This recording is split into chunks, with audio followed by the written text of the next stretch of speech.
In this video, I'm going to show you how you can add music to Lark Player on your mobile device. Now, it doesn't matter if you're on an iPhone or an Android, this is going to work on both of those platforms. But before we dive into this video, make sure to like the video and subscribe to the channel with all notifications on. It really does help out the channel and lets us know that you want more content like this. But once again, in this quick guide, we're going over how you can add and play music here in Lark Player. Begin by obviously installing the app if you don't already have it installed. You can do this on Android on the Google Play Store, or on an iPhone, you can do this on the App Store. Just simply search for Lark Player and download this one right here. After doing so, go ahead and open up the app, and it's going to give you an option to grant permission to the Lark Player to access your media files. You are going to need to go ahead and accept this, but after doing so, what you're going to want to go ahead and do is click on this plus icon up at the very top if it doesn't automatically pick up your music, and from here you can select a few different options. I recommend using the From Files options, but it's all dependent on where you have your music downloaded. So if you have it in an album, you can select there, but in my case, I'm going to select From Files, and then I can just go ahead and pick any of these songs, just like so. Like I'll do this one right here,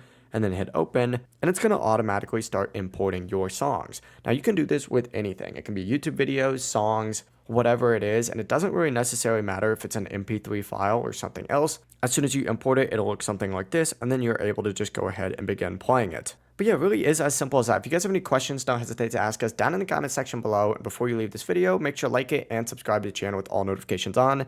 It really does help out the channel and lets us know that you want more content. Have a great rest of your day. Peace.